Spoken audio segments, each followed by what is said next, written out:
오늘 우리에게 주시는 말씀은 사도행전 27장 13절부터 26절까지 말씀인데요. 신약성경 235면입니다. 영상을 통해서 함께 말씀을 듣도록 하겠습니다. 풍이 순하게 불매 그들이 뜻을 이룬 줄 알고 닻을 감아 그레데 해변을 끼고 항해하더니 얼마 안 되어 섬 가운데로부터 유라굴로라는 광풍이 크게 일어나니 배가 밀려 바람을 맞추어 갈 수 없어 가는 대로 두고 쫓겨가다가 가우다라는 작은 섬 아래로 지나 간신히 거루를 잡아 끌어올리고 줄을 가지고 선체를 둘러감고 수르디스에 걸릴까 두려워하여 연장을 내리고 그냥 쫓겨가더니 우리가 풍랑으로 심히 애쓰다 이튿날 사공들이 짐을 바다에 풀어버리고 사흘째 되는 날에 배의 기구를 그들의 손으로 내버리니라. 여러 날 동안 해도 별도 보이지 아니하고 큰 풍랑이 그대로 있음에 구원의 여망마저 없어졌더라. 여러 사람이 오래 먹지 못하였음에 바울이 가운데 서서 말하되 여러분이여, 내 말을 듣고 그레데에서 떠나지 아니하여 이 타격과 손상을 면하였더라면 좋을 뻔하였느니라. 내가 너희를 구원하노니 이제는 안심하라. 너희 중 아무도 생명에는 아무런 손상이 없겠고 오직 배뿐이리라. 내가 속한 바 곧 내가 섬기는 하나님의 사자가 어젯밤에 내 곁에 서서 말하되 바울아, 두려워하지 말라. 네가 가이사 앞에 서야 하겠고 또 하나님께서 너와 함께 항해하는 자를 다 네게 주셨다 하였으니 그러므로 여러분이여 안심하라. 나는 내게 말씀하신 그대로 되리라고 하나님을 믿노라. 그런즉 우리가 반드시 한 섬에 걸리리라. 같은 환경, 다른 관점이라는 제목으로 본 말씀지에서 함께 은혜를 나누겠습니다. 우리 지난 수요일날 똑같은 사람이라도, 모비봇의 똑같은 사람이라도 어떤 관점에서 보냐에 따라서 달라질 수 있다. 사울의 손자였고 요나단의 아들이었던 모비봇을 다윗은 자신을 10년 동안 쫓아다니며 괴롭혔던 사울의 손자라 보지 않고 자신의 중마고였고 정말 생명의 은인이었던 요나단의 아들로 보았기 때문에 그를 왕자와 같이 대우해주고 그의 모든 재산을 회복시켜주고 축복하며 살 수 있었다. 우리가 출애굽기 32장을 보면 이스라엘 백성들이 하나님의 놀라운 은혜와 축복을 다 받았음에도 불구하고 기가 막힌 구원의 은혜, 출애굽 사건, 홍해의 기적, 아말렉과의 승리, 구름기둥 불기둥의 은혜, 만나의 쥐라기의 은혜를 받았음에도 불구하고 금송아지를 만들어서 우상을 섬기는 그들의 모습을 볼 때 하나님께서 진노하시고 또 쓸어버리시기에 마땅한 존재였지만 모세는 믿음의 조상들을 거론하면서 믿음의 조상들 아브라함과 이삭, 야곱과의 약속을 지켜달라고 중보기도 하는 모습을 볼 수 있죠. 그래서 하나님은 믿음의 조상들을 통해서 그들을 바라보았기 때문에 용서할 수 있었고 죄인된 우리가 예수님 때문에 구원받고 용서받고 축복받고 하나님 자녀가 된 것처럼 우리 또한 우리 주변의 성도들과 자녀들, 영혼들을 볼 때 예수님의 관점으로 예수님이라는 안경을 쓰고 이렇게 바라보아라. 제가 말씀을 드렸죠. 오늘 본문의 내용도 마찬가지입니다. 오늘 본문의 내용은 똑같은 문제, 어려운 상황을 만나도 어떤 관점으로 바라보느냐에 따라서 인생이 달라진다는 거예요. 인생은 태어나자마자 문제의 바다에 던져지는 것과 같다라는 말이 있습니다. 학창시절에 우리 학생들 열심히 공부하죠. 열심히 공부하고 미래를 준비를 하는데 저도 그랬던 것 같아요. 학창시절에 내가 나의 미래, 진로, 미래를 생각할 때 열심히 살아가는데 앞이 안 보이니까 갑갑한 거예요.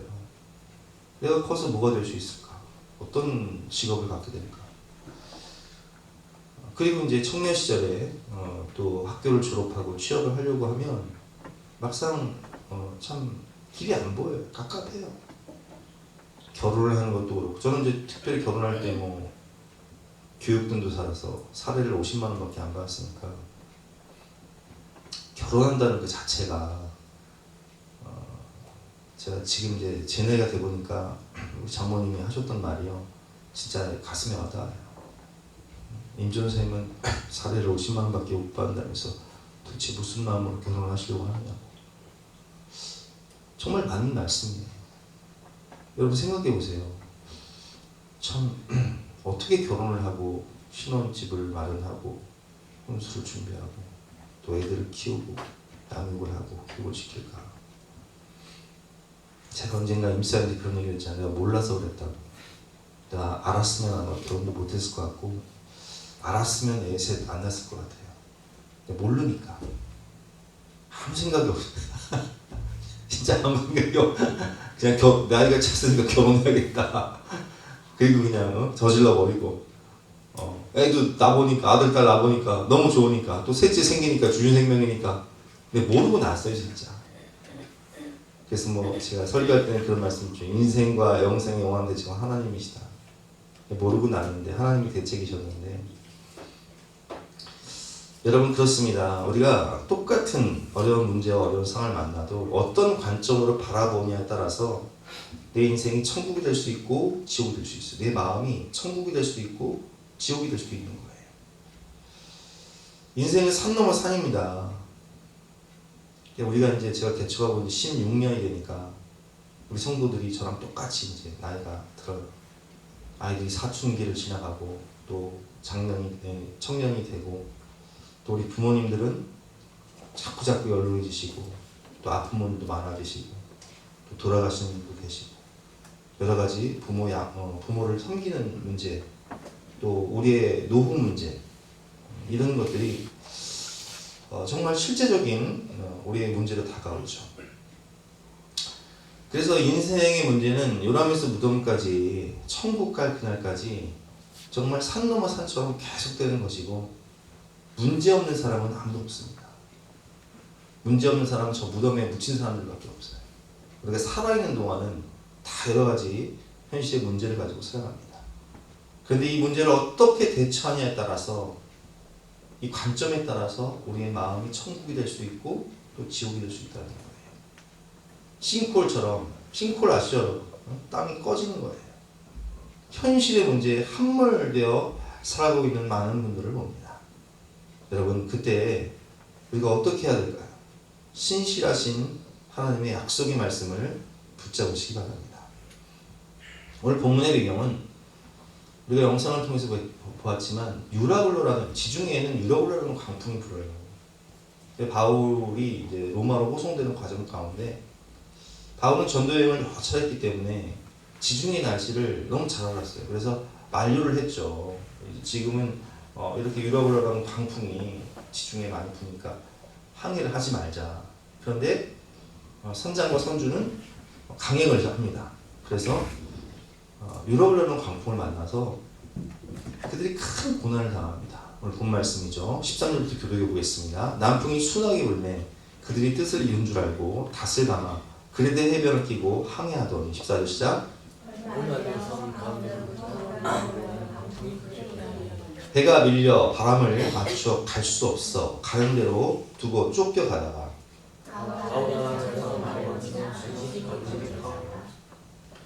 끌어올리고 줄을 가지고 선체를 둘러감고 스르디스라는 것은 이제 모래턱에 이 모래턱에 걸리게 되면 배가 전진도 안 되고 후진도 안 되는 거예요.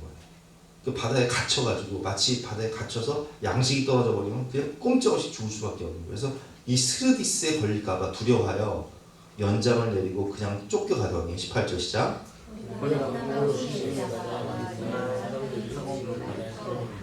자 이제 스르디스에 걸리면 다 죽으니까 어떻게 해요? 일단 배를 가볍게 하기 위해서 일단 무역하기 위해서 실었던 그런 그 짐들 그러니까 상인들이 싣고 갔던 이 짐들을요 우리 축집사님으로 말하면 수출하기 위해서 양말을 실어 보내는데 배에서 그걸 다 던져보는 거 똑같은 거예요. 일단 그 수출 품목을 다 던져버립니다. 그리고 19절 말씀 읽어보겠습니다. 시작. 예, 심지어는 배에 필요한 기구들까지도 배를 가득하기 위해서 다 그들의 손으로 내어버렸어요. 20절 말씀, 여러 날 동안 해도 별도 보이지 아니하고 큰 풍랑이 그대로 있음에 구원의 여망마저 없었더라. 그래서 그들은 꼼짝없이 죽었구나. 답이 없다. 길이 없다. 너무 낙심이 돼서 물도 못 마시고 음식도 못 먹고 잠도 못 자고 공포에 떨고 있는 거예요.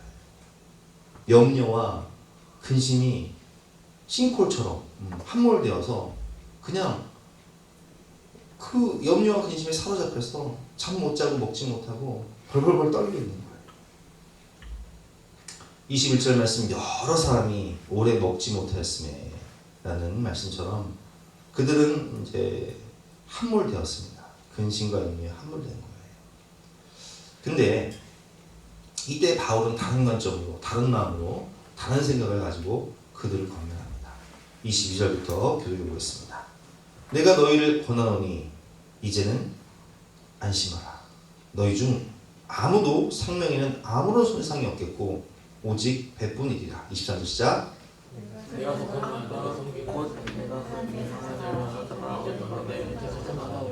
그래서 23절을 보니까 어젯밤에 바울은 뭐 했다는 거예요? 기도했다는 거예요. 하나님의 음성을 들었다는 거예요. 주의 사자를 만났다는 거예요. 하나님께 응답을 받았다는 것이죠. 24절 말씀, 바울아 두려워하지 마라. 내가 가이사 앞에 서야 하겠고 로마의 왕 가이사 앞에 서야 하겠고 또 하나님께서 너와 함께 항해하는 자를 다 내게 주셨다.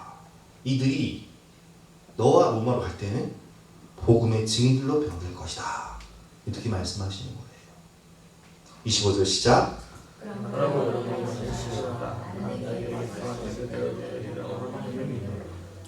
나는 상황과 환경을 보면 두려워하는 것이 아니라 나는 이 상황 가운데 하나님이 내게 말씀하신 그대로 하나님께서 그대로 너희가 기도하고 구하는 것은 받은 줄로 믿으라. 그리하면 그대로 되리라 라는 말씀처럼 하나님의 약속의 말씀이 내 삶 가운데 그대로 이루어질 것을 나는 믿노라. 나는 하나님을 믿는다. 하나님의 약속의 말씀을 믿는다. 이렇게 선포하고 있습니다. 그런즉 우리가 반드시 한 손에 걸리리라 하더라. 여러분 생각해 보세요. 바울은 지금 어떤 상황입니까? 바울은 사도행전 23장을 보면 바울을 죽이기 위해서 결의한 사람들이 몇 명이었냐? 40명이었다는 거예요. 제가 한번 읽어볼까요? 나레셈의 유대인들이 당을 지어 맹세하되 바울을 죽이기 전에는 먹지도 아니하고 마시도 아니하겠다 하고 이같이 동맹한 자가 40명이었더라. 나를 죽이겠다고 나를 죽이기 전까지는 먹지도 않겠다. 마시지도 않겠다. 동맹한 사람이 40명이나 됐어요. 바울은 지금 억울하게 정말 억울하게 누명을 쓰고 한가운데 여러분이 재판을 하게 되면 사람이 피가 마르는 거예요. 그래서 로마로 압송되는 가운데 유라굴론 강승까지 만난 거예요. 이 정도 되면요 살 소망이 없어요. 무슨 기쁨이 있어요. 하지만 바울은 억울한 누명과 재판의 연속, 살해 위협, 그리고 로마로의 호송, 유라굴로의 강풍 가운데도 바울의 마음은 평안합니다. 왜 그래요? 그는 그 상황과 환경 가운데 깊이 하나님을 바라보면서 기도하고 그리고 하나님의 약속의 말씀을 받고 하나님의 하실 일을 기대하며 감사하며 살았기 때문에 마음이 평안할 수밖에 없었던 거예요. 내 평생에 가는 길이라는 찬송가가 있습니다. 내 평생에 가는 길 순탄하여 늘 잔잔한 강 같은지 큰 풍파로 무섭고 어렵든지 나의 영혼은 늘 편하다. 내 영혼 평안해. 내 영혼 평안해. 우리 한번 1절과 2절만 한번 같이 찬양해 볼까요?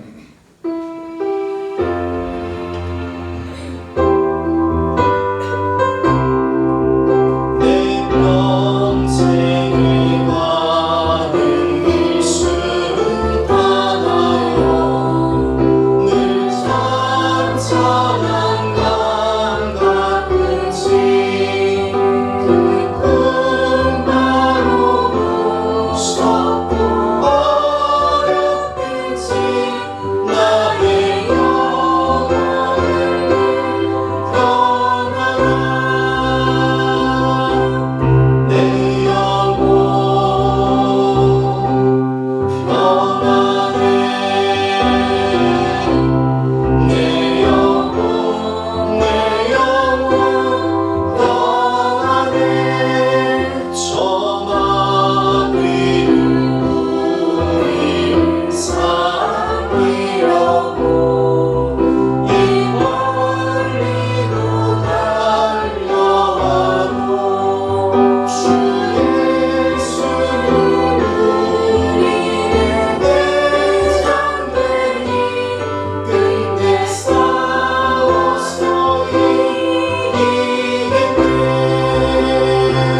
적은 우리를 삼키려고 입 벌리고 달려와도 마귀는 우는 사자와 같이 우리의 영혼을 침체시키기 위해서 공격을 합니다. 여러분, 우리가 인생을 사는 동안 문제가 없는 사람은 없어요. 염려와 걱정, 근심거리는 마귀가 항상 던져주죠. 먹잇감처럼. 근데 이걸 덥석 물면 안 되는 거예요. 우리가 죽는 날까지 공부하고 결혼하고 출산하고 양육하고 또 부모님을 돌보고 노후를 걱정하고, 그러면 걱정과 염려만 하다 그냥 인생 끝낼 거예요. 계속 문제는 생기는데, 그 상황 가운데 우리가 어떤 관점으로 이 문제를 바라보느냐, 우리의 시선을 어디에 두느냐에 따라서 우리 인생이 결정이 되는 거예요. 믿음의 관점으로 승리해야 합니다. 내 힘으로 어떻게 할 수 없는 기가 막힌 일을 당했을 때 여호사와 왕은 어떻게 승리하는지 한번 보겠습니다. 역대하 20장 1절 말씀에 보면, 그 후에 모압 자손과 암몬 자손들이 마온 사람들과 함께 와서 여호사밧을 치고자 한지라. 여러분, 며칠 전에요, 이스라엘이 이란에 드론 공격을 했다고 뉴스에 나오는데, 별것도 아니었는데 그것 때문에 코스피 코스닥이 3% 폭락해 버렸어요. 유가가 확 올라 버렸어요. 우리나라 전쟁이 일어난 것도 아니에요. 그런데 지금 이스라엘 백성들은 어떤 상황을 겪고 있습니까? 모압과 암몬과 마온 사람들 연합군이 공격을 해온 거예요. 기가 막힌 상황이죠. 2절 말씀 여러분 읽어보겠습니다. 시작. 어떤 사람이 와서 여호사밧을 전하되 큰 무리가 바다 저쪽 아람에서 왕을 치러 오는데 이제 유다 사람을 보내리이다. 큰 무리가 치러 오는 연합군이. 3절 말씀이 여호사밧이 두려워하여 어떻게 합니까? 뭘 하냔 말이에요. 두려워하여 여호와께로 낫을 향하여 간구하고 온 유다 백성에게 금식하라 공포하며. 뭐해요? 하나님께 금식하며 기도하는 거예요. 문제를 만나니까 하나님의 성전으로 달려가는 거예요. 4절 말씀 시작.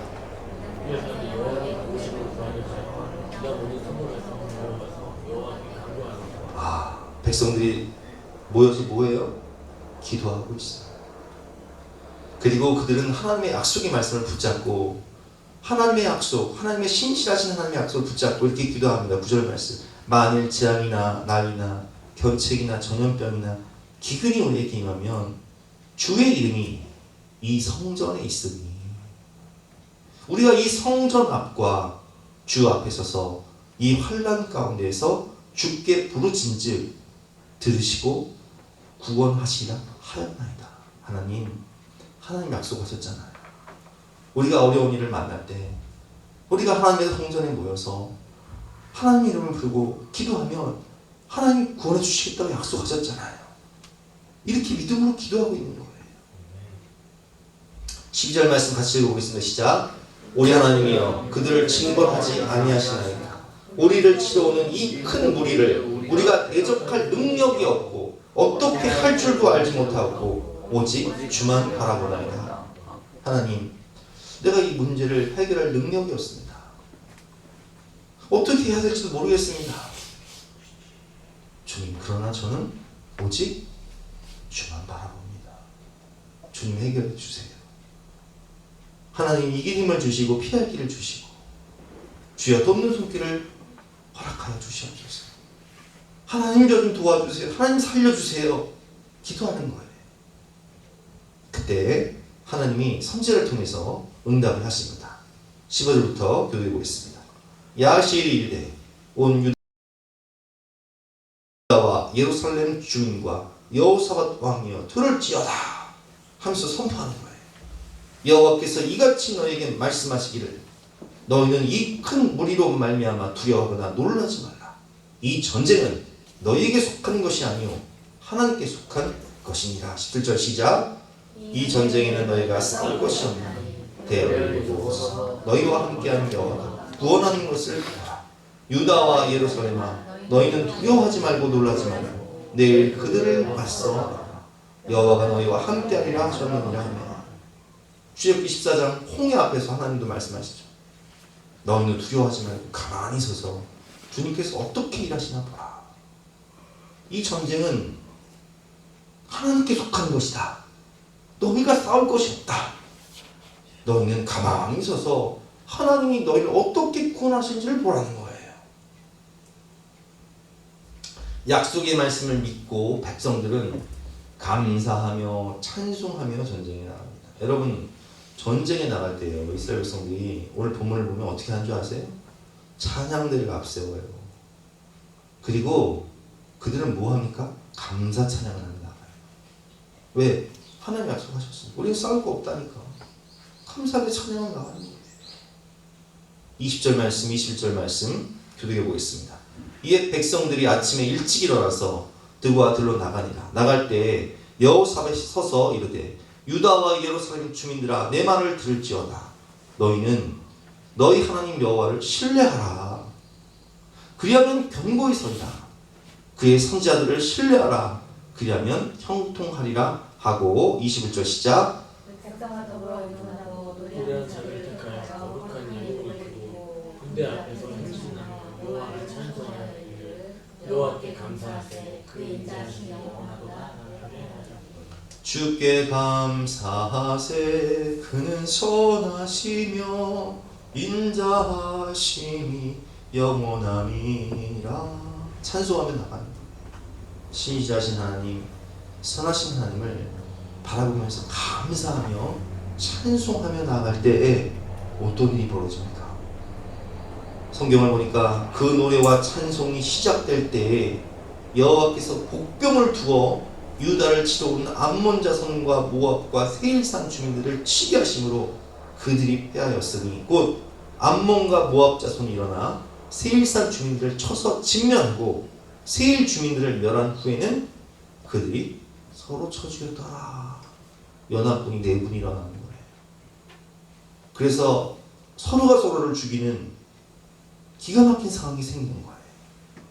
24절 말씀 시작. 들망대에 이르러 그 무리를 본즉 땅에 엎드려진 시체들 뿐이요 한 사람도 피한 자가 없는지 몰살했어요. 전멸했어요.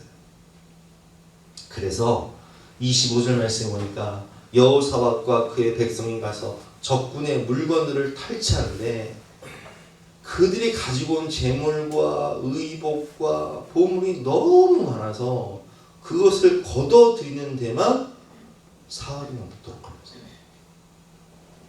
수레를 갖고 와서 보물 챙기는 데만 며칠이 걸렸다고요? 사흘이 넘게 걸렸다. 거저 먹었어요. 와, 복이 그냥 넝굴째 들어온 거예요. 위기가 기회가 된 거예요. 그래서 그들은 그걸 다 거둬들이고 넷째 날에 우리가 모여서 거기서 여호와를 송축하는 거예요. 감사하며 찬송하며 예배드리는 거예요.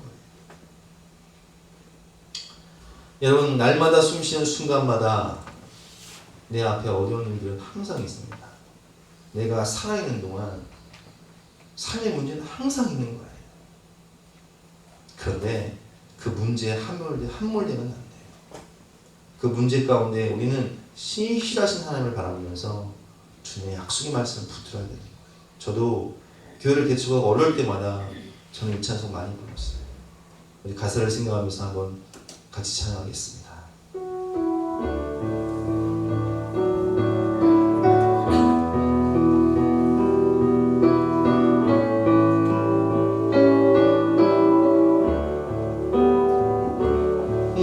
날마다 숨쉬는 순간마다 내 앞에 어려운 일 보내 주님 앞에 이 몸을 맡길 때 슬픔 없네 두려움 없네 주님의 그 자비로운 손길 항상 좋은 것 주시도다 사랑스레 아픔과 기쁨을 수고하며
개와 하얀 개가 싸운다고 생각해보세요.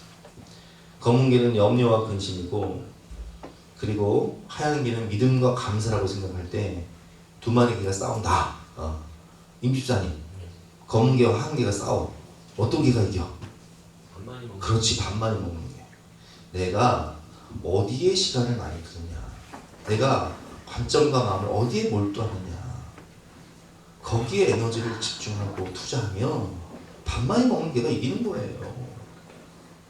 염려와 근심을 많이 하느냐, 아니면 감사와 찬송과 기도를 많이 하느냐에 따라서 내 마음이 달라지는 거예요.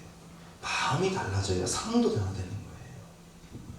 무릇 지킬 만한 것보다 내 마음을 지켜라. 생명의 근원이 이에서 남이니라.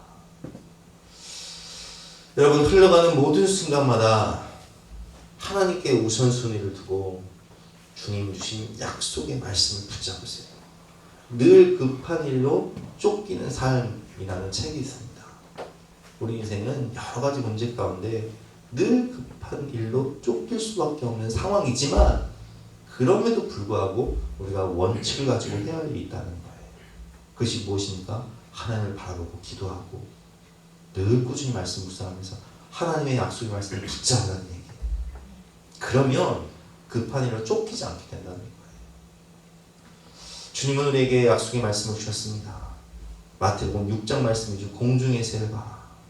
심지도 않고 거두지도 않고 창고에 모아두지도 아니하되 너희 하늘 아버지께서 기르시나니 너희는 이것들보다 귀하지 아니하냐. 너희 중에 누가 염려함으로 그 길을 한 자로 더할 수 있겠냐. 또 너희가 어찌 의복을 위하여 염려하느냐. 들의 백합화가 어떻게 자라는가 생각하여 보라. 수고도 아니하고 길쌈도 아니하느니라. 그러나 내가 너에게 말하오니 솔로몬의 모든 영광으로도 입은 것이 이 꽃 하나만 갖지 못하느니라. 오늘 있다가 내일 아궁이에 던져지는 들풀도 하나님이 이렇게 입히시거든.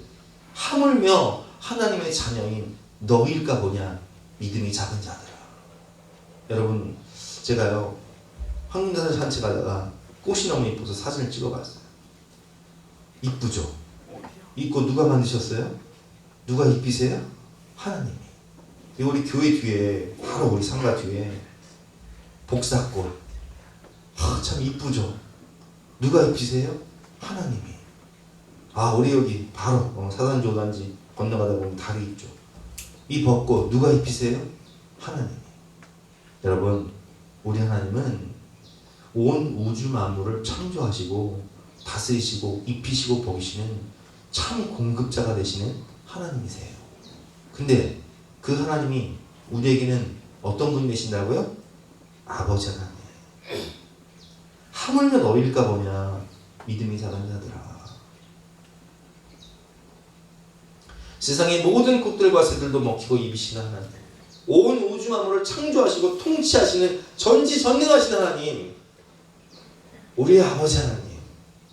그래서 우리는 하나님을 위하고 먼저 그의 나라와 그의 의를 구하고, 우리가 하나님을 위할 때 주님은 우리를 위하시는 거예요. 근데 내가 내 일을 하고 주님이 주님 일을 하려고 하니까 이게 안 맞는 거예요. 너희는 먼저 그의 나라와 그의 의를 구하라. 그러면 이 모든 것을 너에게 더하시리라. 이 모든 것이 너에게 있어야 할 것을 아버지는 다 하신다. 이 말씀은 하나님이 다 보고 계신다는 거예요. 우리가 주님의 의를 구하면서 기도와 말씀에 전념하고 어떻게 하면 하나님을 기쁘시게 할까 생각하면, 하나님도요, 시편 말씀이면 여호와를 기뻐하라, 여호와를 기쁘시게 해라. 그러면 그가 내 마음의 소원도 이루어 주시리라. 이심전심이 돼야 돼요. 남편은 아내를 위하고 아내는 남편을 위하죠.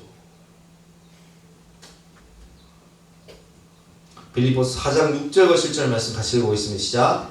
아무것도 염려하지 말고 다만 모든 일에 기도와 간구로 너희 구할 것을 감사함으로 하는 게 아니라, 그리하면 모든 지각에 뛰어난 하나님의 평강이 그리스도 예수 안에서 너희 마음과 생각을 지키시리라. 아멘.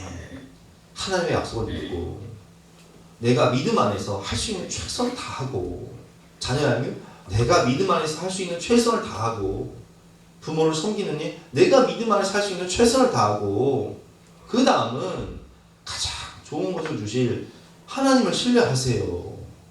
우리가 아무리 애들 학원 보내고 열심히 뒷바라지 하려고 해도 그 인생을 내가 책임질 수 있으니까 그 걸음을 인도하시는 분이 누구시냔 말이에요. 하나님이시잖아요. 내 앞날을 내가 열심히 준비한다고 해도 내 인생을 지도하시고 주도하시며 인도하시는 분은 누구시냔 말이에요. 하나님이시란 말이에요. 가장 좋은 것을 주시는 하나님을 신뢰하세요. 하나님께 감사하고 찬송하며 하나님을 기쁘시게 하면 하나님도 우리의 마음의 소원을 이루어 주시는 거예요. 여러분, 에베네셀 무슨 뜻이에요? 여호와께서 여기까지 우리를 인도하셨다. 지금까지 지내온 거 주의 크신 은혜라. 여호와 이레 무슨 뜻이에요? 하나님이 준비하시고 예비하신다. 주님 내길 예비하시니 나 기뻐합니다. 여호와 이레. 장래일도 하나님이 다 예비하고 계신다는 거예요.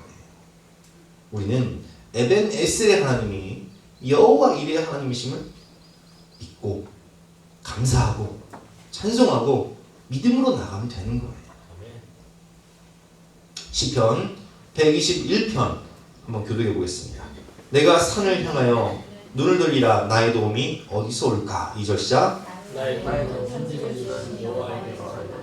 나의 도움은 천지를 지으신 우주 만물을 창조하시고 통치하시는 우리 아버지 하나님에게서로다.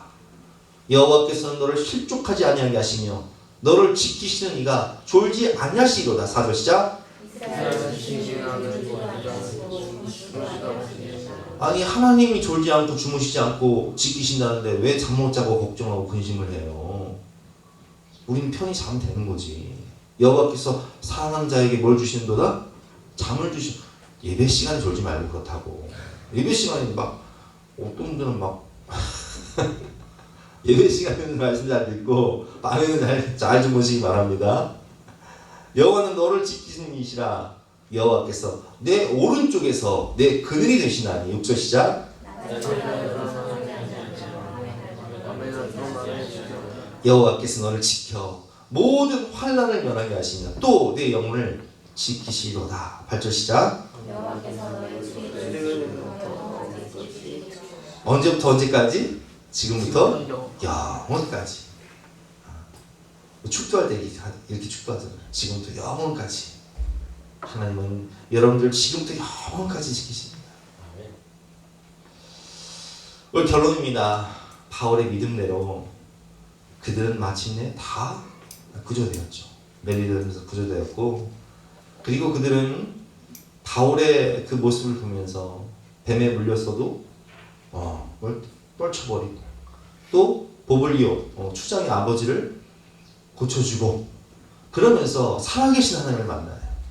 복음의 능력을 체험해서 그들은 로마로 돌아가서 복음의 증인으로 변화되는 모습을 볼 수 있습니다.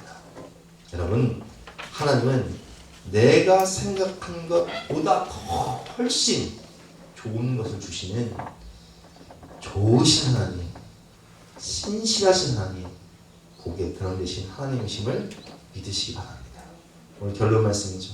그 남은 사람들은 널조각 혹은 배 물건에 의지하여 나가겠느니 마침내 사람들이 다 상륙하여 구조되니라. 아무것도 염려하지 말고 하나님께 감사하며 찬송하며 약속의 말씀을 붙잡고 살아가면 내 마음이 천국이 되고, 그리고 시간이 지나가면 하나님이 정말 다 이루어 주셨구나, 감사합니다, 찬양합니다 고백하게 되는 은혜를 맛보게 되는 것입니다. 오늘도 주신 말씀 붙잡고 우리 간절한 마음으로 찬양하고 기도하는 시간 갖도록 하겠습니다.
보아가 아니지 않습니까? 하나님께서 우리에게 말씀하십니다. 내가 너희 보아가